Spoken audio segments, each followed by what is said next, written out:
Hello everyone, कैसे हो आप सब। आई होप आप सब एकदम बढ़िया होंगे, जबरदस्त होंगे और मजेदार होंगे। मेरा नाम है संदीप गहलोत और मैं आप सभी का स्वागत करता हूं एक बार फिर से वेक्टर करियर इंस्टीट्यूट के लेक्चर नंबर 8 में। तो आई होप आप सब एकदम बढ़िया होंगे बेटा। चलिए स्टार्ट करते हैं आज की क्लास। आज की क्लास हमारी रहने वाली है, जो टॉपिक रहेगा वो रहेगा Atwood machine problem. Atwood machine problem. Atwood machine problem. Basically हम आज क्वेश्चंस ही करने वाले हैं इन प्रॉब्लम्स के ऊपर। देखो, एटवुड मशीन प्रॉब्लम का मतलब क्या होता है। बेसिकली ये पुली प्रॉब्लम, इसको हम पुली प्रॉब्लम भी कहते हैं। देखो, आज की क्लास का सबसे पहला कंसेप्ट एक एग्जांपल के थ्रू ही समझते हैं। ध्यान से सुनना मेरी बात आज की। आप सभी को पता होगा, ये एक पुली है, इससे मैंने एक ब्लॉक कनेक्ट किया है, इसका मास मेरा m1 है। और एक दूसरा ब्लॉक है जिसका मास मेरा m2 है। And m1 should be greater than m2। m1 की वैल्यू है वो ज्यादा है किससे, m2 से। तो आप सभी को पता होगा ये जो ब्लॉक्स है एंड पुली अपनी रेस्ट पर है, पुली है वो रेस्ट पर है और मासलेस है। पुली मेरी रेस्ट पर रहेगी और मासलेस रहेगी, और धागा तो हमारा मासलेस होता ही है। अब देखो, अगर इसका मास ज्यादा है इसका मास से, तो ये सिस्टम मेरा किस तरीके से मूव करेगा, ऐसे।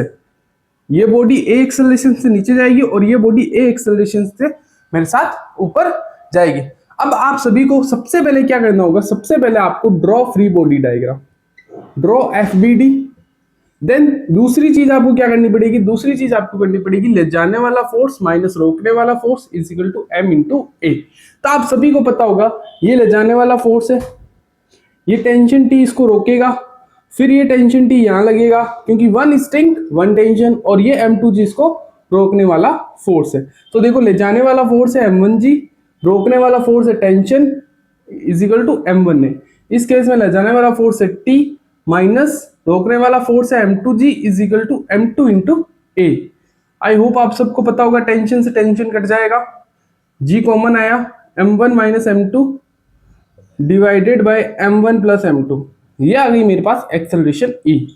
यहां से a कॉमन ले लिया, दोनों मासेस को ऐड कर दिया, तो ये आई मेरी इस सिस्टम की एक्सेलरेशन नेट। अब आपको टेंशन पता करनी है, तो कुछ नहीं, इस इक्वेशन में आप पुट कर देना एक्सेलरेशन को, आपको टेंशन भी मिल जाएगी। आई होप आपको मेरी बात समझ में आई होगी। इससे रिलेटेड एक दो प्रॉब्लम और करेंगे अभी, एक दो प्रॉब्लम क्या ज्यादा ही करेंगे, जिससे आपका ये जो कंसेप्ट है पुली प्रॉब्लम, ये पूरी तरीके से क्लियर हो जाए। इससे अच्छे साथ खासे सवाल भी बनते हैं मेंस के अंदर। अब आप देखो,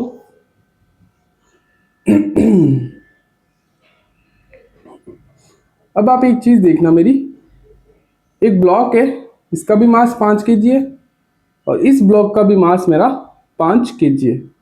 this should be 30 degree, this should be 60 degree. तो मुझे ये बताओ, ये सिस्टम चलेगा या नहीं चलेगा, ये सिस्टम मेरा चलेगा या नहीं चलेगा। कुछ बच्चों का ये कहना होगा कि सर दोनों तरफ मास मेरे बराबर बराबर है, दोनों तरफ मास मेरा क्या है, बराबर बराबर है, इसका मतलब सिस्टम मेरा रुका हुआ रहना चाहिए, सिस्टम इक्विलिब्रियम में होना चाहिए। लेकिन पुली प्रॉब्लम है, वेज प्रॉब्लम है, तो सिर्फ आपको मास से नहीं देखना, आपको यह भी देखना है कि देखो ये एंगल 30 डिग्री है, ये एंगल 60 डिग्री है। इसका मतलब क्या हुआ, इसका मतलब ये कि ये वाला जो ब्लॉक है 5 kg वाला, ये ज्यादा स्लोप पर है, और ये जो 30 kg वाला ब्लॉक है, ये 5 kg वाला जो ब्लॉक जो 30 डिग्री पर है, ये कम स्लोप पे है। इसका मतलब क्या, more is the slopeness more is the steepness. जितनी ज्यादा स्टीपनेस होगी उतना ही ज्यादा ये ब्लॉक इधर की तरफ गुड़केगा। ब्लॉक की टेंडेंसी किधर होगी जाने की, इधर डायरेक्शन में होगी। क्यों, क्योंकि इसका स्लोप ज्यादा है। ये बेसिकली ये वाला जो ब्लॉक है ये ज्यादा ढलान में, ज्यादा ढलान में होगा तो ये फिसलेगा, ज्यादा ढलान में होगा तो ये फिसलेगा और ये इसकी तरफ भागेगा। तो सिस्टम अगर ये चलेगा तो ये भी चलेगा, तो सिस्टम ए एक्सेलरेशन से ऐसे जाएगा। ये तो चीज आपको क्लियर हो गई। या फिर आप स्लोप निकाल के देख लो, आपको पता होगा ये जाएगा 5g sin 60 से। जब भी हम किसी ब्लॉक को वेज पर रखते हैं तो उस ब्लॉक की जो एक्सेलरेशन होती है वो g sin थीटा होती है, इसका मतलब फोर्स हो जाएगा 5g sin थीटा। और इस केस में ये ब्लॉक इधर की तरफ जाने की कोशिश करेगा 5g sin 30। अब आप सभी देख सकते हो किसकी वैल्यू ज्यादा है, ये आएगा 50/2, ये आएगा अपना 50/√3/2। तो आप सभी को पता है ये आ जाएगा 25 न्यूटन, ये आ जाएगा 25√3, यानी कहीं ना कहीं इसकी स्लोप ज्यादा है। तो ब्लॉक मेरा किधर की तरफ जाने की कोशिश करेगा, इस डायरेक्शन। तो आप इक्वेशन बनाओगे 5g sin 60 माइनस रोकने वाला फोर्स है tension is equal to 5 into a, इधर ले जाने वाला फोर्स है टेंशन, रोकने वाला फोर्स है 5g sin 30 is equal to m into a, 5 into a. तो आप सभी को पता होगा टेंशन से टेंशन उड़ा, तो ये आ जाएगा 50/√3/2 minus 50/2 is equal to 10 into a. तो आपकी यहां से एक्सेलरेशन पता चल जाएगी 25√3 माइनस 25 इज इक्वल टू 10 है। 25 कॉमन ले ले, √3 माइनस 1 अपॉन में 10, ये आ जाएगी मेरी एक्सेलरेशन 5/2 इंटू √3 माइनस 1, ये आ गई एक्सेलरेशन। बताओ बात क्लियर, क्लियर है ना एकदम। अब अपने नेक्स्ट प्रॉब्लम पर बढ़ते हैं आगे। अगली प्रॉब्लम क्या है हमारी, ध्यान से देखना, काफी मजेदार चीज है। अगली प्रॉब्लम काफी अच्छी है, ये देखो,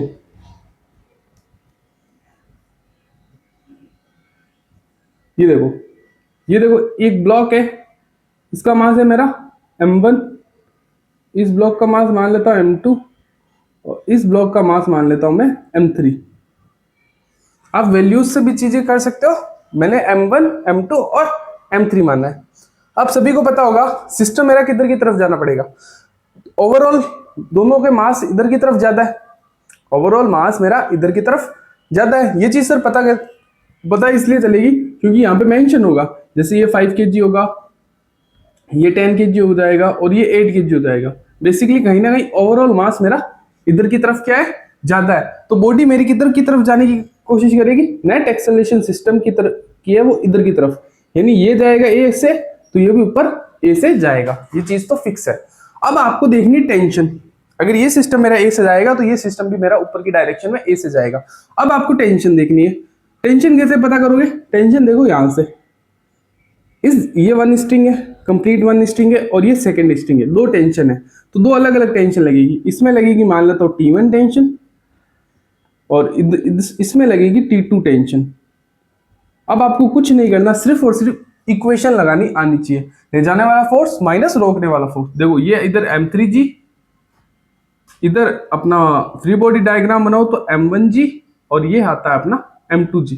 आपको फ्री बॉडी डायग्राम बनाना आना चाहिए, आपके लिए क्वेश्चन कुछ भी नहीं है, आप आसानी से इन क्वेश्चनों को सॉल्व कर लोगे। तो देखो इसमें ले जाने वाला फोर्स कौन सा है, देखो यहां से स्टार्ट करते हैं, ले जाने वाला फोर्स है m2g, रोकने वाला फोर्स है T2 is equal to m2 into ए।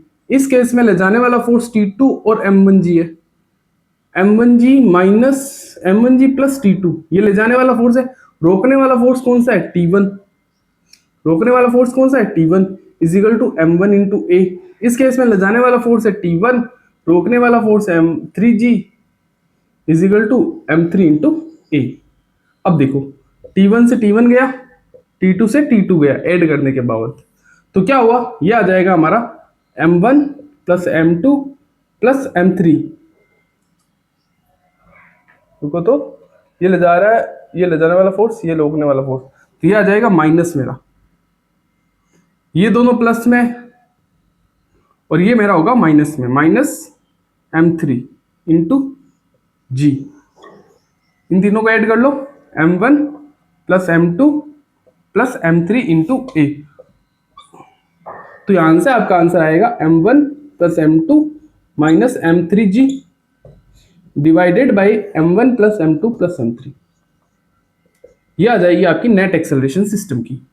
अगर आपको ब्लॉक के मास दे रखे तो डायरेक्ट इनके इस क्वेश्चन के अंदर पुट करना और आपका आंसर आ जाएगा एक्सेलरेशन। और अगर मासेस दे रखे तो 10g minus T2 is equal to 10 है, 5g plus T2, 5g plus T2 क्योंकि ले जाने वाला फोर्स टेंशन भी है, T2 माइनस रोकने वाला force T1 is equal to 5 है, एंड 8g यानी T1 ले जा रहा है, 8g रोक रहा है, यानी T1 minus 8g is equal to 8 है। तो आप डायरेक्ट चीजों को सॉल्व कर सकते हो। अब आपको एक्सेलरेशन पता चल गई, तो आप एक्सेलरेशन से किसी भी इक्वेशन में पुट करके आप T1 T2 की टेंशंस भी निकाल सकते हो। आई होप आपको ये प्रॉब्लम भी अब अच्छे से क्लियर हो गई हो। एग्जाम में आपको कभी भी कॉम्प्लिकेटेड क्वेश्चंस नहीं मिलेंगे। एग्जाम में आपसे हमेशा कंसेप्ट बेस्ड क्वेश्चन ही, आपसे कंसेप्ट को हिट कराया जाएगा। आपको कभी भी ऐसी प्रॉब्लम नहीं दी जाएगी जिससे आप कंफ्यूजन हो, जिससे आप बेसिकली कॉम्प्लेक्स प्रॉब्लम नहीं दी जाएगी, जिसको सॉल्व करना मुश्किल हो, जिसकी कैलकुलेशन मुश्किल हो। वो बेसिकली आपका कंसेप्ट चेक करेंगे कि आपको इन प्रॉब्लम्स को सॉल्व करना आता है कि नहीं। बस अब अपनी नेक्स्ट प्रॉब्लम्स के ऊपर बढ़ते हैं, तो ध्यान से देखना। अगली प्रॉब्लम हमारी, अब देखो एक चीज और बताना चाहता हूं।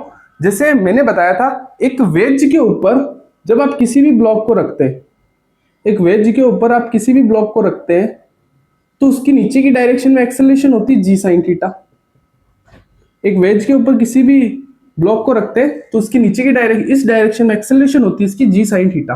अगर मान लो ये ब्लॉक मेरा रेस्ट से स्टार्ट हुआ u बराबर 0 से, तब आप सभी को पता होगा इस ब्लॉक को यहां तक पहुंचने में वेलोसिटी क्या होगी, आप निकाल सकते हो। इस ब्लॉक को यहां तक पहुंचते पहुंचते इस ब्लॉक की वेलोसिटी क्या हो जाएगी, और यहां तक पहुंचने का टाइम क्या होगा। And length of the ways मैंने दे दी l, वेज की जो लेंथ है वो मैंने दे दी l। मुझे पूछ रहा है वेलोसिटी क्या होगी और टाइम क्या होगा, तो आप आसानी से निकाल सकते हो, बिकॉज एक्सेलरेशन मेरी कांस्टेंट है। एक्सेलरेशन है वो मेरी क्या है, कांस्टेंट है, जी साइन थीटा है, यानी थीटा की वैल्यू कांस्टेंट होगी, और यहां से जी की वैल्यू कांस्टेंट ही होती है, और साइन थीटा की वैल्यू जो भी आती है वो हमेशा कांस्टेंट आती है। यानी हमारा जो एक्सेलरेशन है वो पूरी तरह से एक कांस्टेंट है। जब भी कांस्टेंट होता है काइनेमेटिक्स की इक्वेशन लगाई जा सकती है। फाइनल वेलोसिटी निकालनी is equal to u plus at वाला फॉर्मूला लगाओ। फाइनल वेलोसिटी निकालनी है, acceleration g sine theta into t. यहां तक पहुंचने का समय चाहिए मुझे, पहले टाइम निकालना पड़ेगा। टाइम निकालने के लिए आप क्या कर सकते हो, टाइम निकालने के लिए आप s बराबर U T plus half eighty का स्क्वायर का फॉर्मूला लगा सकते हो। इनिशियल एक्सेलरेशन तो हमारी इनिशियल वेलोसिटी तो 0 है, तो डिस्प्लेसमेंट तो पार्टिकल l चलेगा, हाफ एक्सेलरेशन है जी साइन थीटा, एंड टाइम हमें निकालना है, तो यहां से टाइम निकल के आ जाएगा 2l divided by g sine theta की होल पावर 1/2। ये आ जाएगा मेरा टाइम, और ये टाइम उठा के आप इस इक्वेशन में पुट कर दो, आपको वेलोसिटी भी पता चल जाएगी। जी साइन थीटा टाइम कितना आया, 12 divided by g sine theta का रूट। तो आप सभी देख सकते हो, एक जी से एक जी कटा, एक साइन थीटा से एक साइन थीटा कटा, यहाँ पे क्या बच जाएगा, यहाँ पे बच जाएगा रूट जी रूट साइन थीटा, और रूट के अंदर 2gl तो यही है, तो इसको लिख सकते हो आप, वेलोसिटी आ जाएगी अंडर रूट में 2gl साइन थीटा। वेलोसिटी आपकी आ जाएगी अंडर रूट में 2gl साइन थीटा। वेलोसिटी पता चल गई यहां तक आने की, अंडर रूट में 2gl साइन थीटा, टाइम पता चल गया नीचे आने में इस ब्लॉक को कितना समय लगेगा। आई होप आपको ये प्रॉब्लम समझ में आई होगी। अब अपन अगले वाले क्वेश्चंस के ऊपर बढ़ते हैं। देखो अगला क्वेश्चन हमारा कहता क्या है। अब आप सभी देख सकते हो कि वेज प्रॉब्लम्स इतनी मुश्किल नहीं है, जितना मुश्किल बताया जाता है वो इतनी मुश्किल नहीं है। देखो this angle should be 30 degree.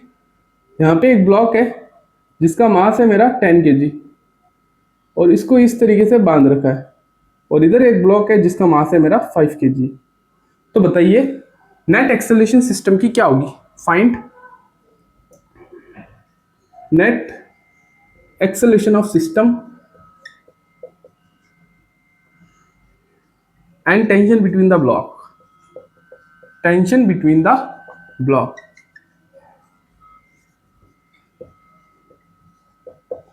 अब आप सभी देख सकते हो ये ले जाने वाला फोर्स होगा 10g sin 30, ये रोकने वाला force tension t 5g। Free body diagram बना लिया। अब आपको ले जाने वाला फोर्स 10g sin 30, रोकने वाला force t is equal to 10 into a. इस केस में ले जाने वाला फोर्स है t, रोकने वाला force 5g is equal to 5 into a. तो आप सभी यहां से एक चीज देख सकते हो, t से t घटा 100 डिवाइडेड बाई 2, ये आ गया 50 इज इक्वल टू 15 है। तो यहां से तो सर आ रहा है 50 माइनस 50, यानी एक्सेलरेशन की वैल्यू तो आ गई 0, यानी सिस्टम आपका रुका हुआ है। सिस्टम आपका रुका हुआ है कैसे, अब आप देख सकते हो इस केस में इस बॉडी को ले जाने वाला फोर्स कितना है, 50 न्यूटन। इस बॉडी को ले जाने वाला फोर्स कितना है, 50 न्यूटन। आप देख सकते हो 10g sin 30 की वैल्यू कितनी होती है, 50 न्यूटन होती है, और टेंशन T, और यहाँ पे इस केस में कितना फोर्स लग रहा है नीचे की डायरेक्शन में, 50 न्यूटन। यानी इस 50 न्यूटन की वैल्यू किसके बराबर हो जाएगी, टेंशन के बराबर। यानी टेंशन, धागे में टेंशन कितनी होगी, 50 न्यूटन। धागे में टेंशन कितनी होगी, 50 न्यूटन। आप यहां से भी देख सकते हो। इसका मतलब टी की वैल्यू 50 के बराबर है, इस केस में भी टी की वैल्यू 50 के बराबर है। यानी ये वैल्यू इसके बराबर हो जाएगी और ये वैल्यू इसके बराबर हो जाएगी। यानी मेरा जो सिस्टम है वो इक्विलिब्रियम में है। सिस्टम मेरा रेस्ट पर है। ठीक है, बात समझ में आई मेरी। अब देखो, अब आगे बढ़ते हैं। एक प्रॉब्लम और कराता हूं आपको।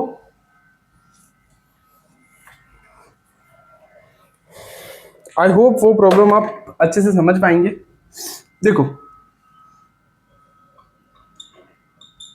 एक रैंप है और एक रैंप के अंदर बीच में खड्डा है। एक रैंप, आप सभी ने गाड़ियों को उतारा होगा रैंप पर से, आप सभी ने रैंप देखे होंगे। उस रैंप के अंदर मैंने क्या कर दिया, एक खड्डा कर दिया। खड्डा यानी स्मूथ ग्रूव मतलब खड्डा कर दिया स्मूथ एकदम। ठीक है, कुछ इस तरीके से आप देख सकते हो।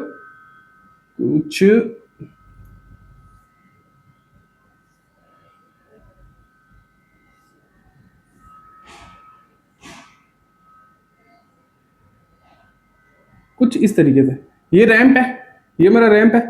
और इस रैंप के अंदर मैंने इस तरीके से बीच में एक खड्डा कर दिया, कुछ इस तरीके से। रुको, ऐसा नहीं, मैंने खड्डा किया इस तरीके से, ऐसा।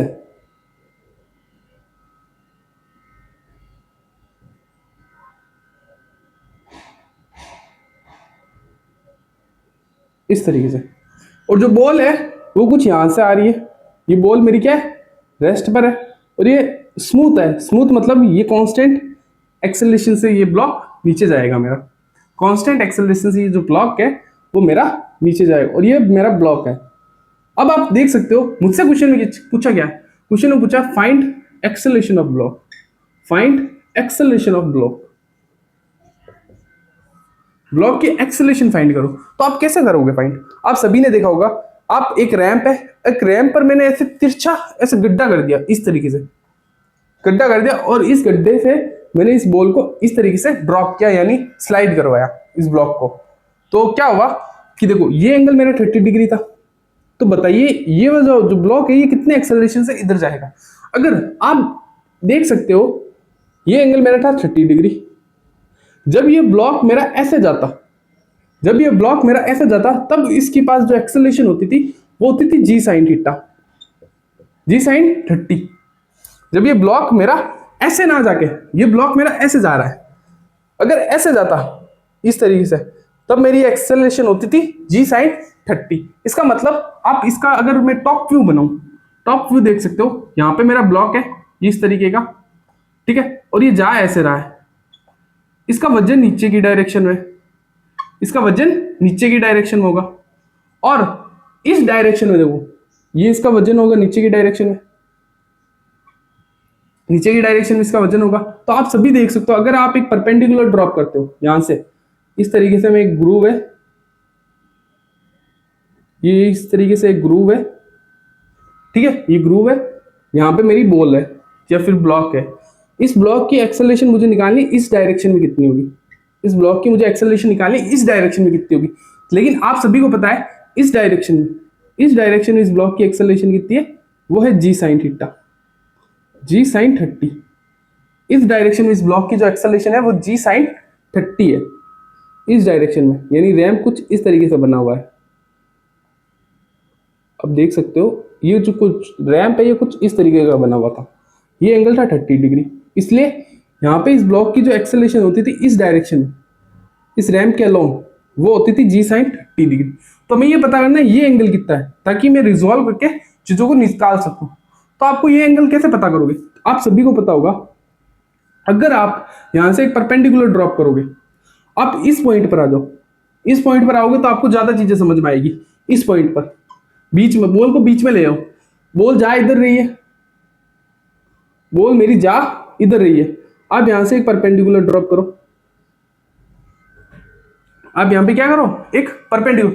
देखो बॉल की इस डायरेक्शन में वेलोसिटी कितनी है, इस डायरेक्शन में बॉल की जो एक्सेलरेशन है वो कितनी है, जी साइन 30, यानी इस डायरेक्शन में ब्लॉक की जो एक्सेलरेशन है वो जी साइन 30 यानी g/2। अगर m मास है तो mg/2, ये हो जाएगा इसके ऊपर फोर्स, इस बॉडी के ऊपर फोर्स कितना लगेगा, ये एक्सेलरेशन आ गया जी साइन 30। तो आप सभी को पता होगा, तो इस डायरेक्ट ये वाला एंगल कितना होगा, मुझे ये वाला एंगल निकालना है। तो देखो आप एक यहाँ पे एक लाइन ड्रॉ करो और एक लाइन यहाँ पे ड्रॉ करो। इस चीज को समझाना थोड़ा सा कैलकुलेटिव होगा बेटा, क्योंकि देखो ये क्वेश्चन सच में थोड़ा सा आपको दिमाग लगाना पड़ेगा। आप मैं इसको जितना इजी तरीके से बता पाऊंगा ना उतना इजी तरीके से बताने की कोशिश करूंगा। आप ध्यान से सुनना। देखो ग्रूव इस तरीके से बना हुआ था, ब्लॉक की एक्सेलरेशन इस डायरेक्शन में थी इतनी, लेकिन ब्लॉक की एक्सेलरेशन हमें चाहिए इस डायरेक्शन में। किस डायरेक्शन में, इस डायरेक्शन में। ये एंगल कितना होगा, अब आप सभी को पता है ये एंगल 30 डिग्री है, ये एंगल 30 डिग्री है। इस केस में इसकी वैल्यू कितनी हो जाएगी, इस केस में इस ब्लॉक को अगर ये ब्लॉक जाएगा तो ये एंगल मेरा 60 डिग्री होगा, टोटल मेरा 90 डिग्री है। आप देख सकते हो दिस एंड दिस टोटल 90 बन रहा है, तो ये 60 या फिर अल्टरनेट अपोजिट जेड बन रहा है। देखो ये 30, तो ये भी मेरा कितना होगा 30 डिग्री। और इस केस में जो बॉडी जा रही थी, बॉडी मेरी इस डायरेक्शन में जो जा रही थी वो जी साइन 30 तो ऑलरेडी थी, जी साइन 30 से तो ऑलरेडी जा रही थी। लेकिन यहां से ये जो एंगल बन रहा था वर्टिकली अपोजिट, वर्टिकली अपोजिट ये जो एंगल बन रहा था ये 30 है, तो ये भी मेरा क्या है 30 डिग्री, तो ये भी 30।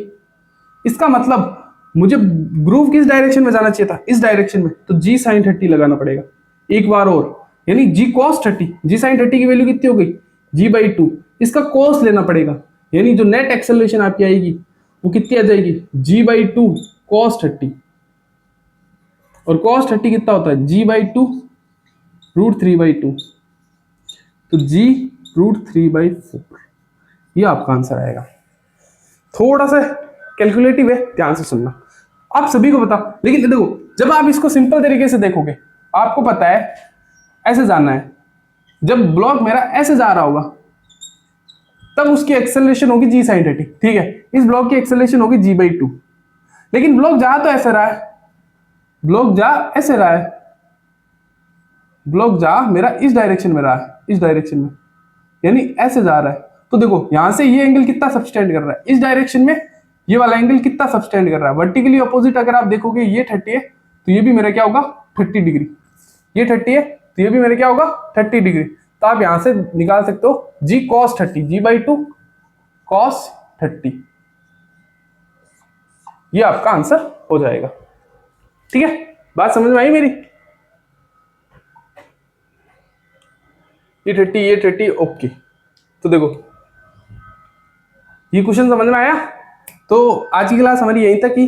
थैंक यू सो मच बच्चों। जय श्री कृष्णा, राधे राधे, खुश रहिए, मस्त रहिए और हंसते रहिए। कल की क्लास में 1-2 प्रॉब्लम और लेके आऊंगा और अपना नेक्स्ट टॉपिक कंस्टेंट मोशन के बारे में हम आगे पढ़ेंगे। तो जय श्री कृष्णा, राधे राधे, जय हिंद, जय भारत।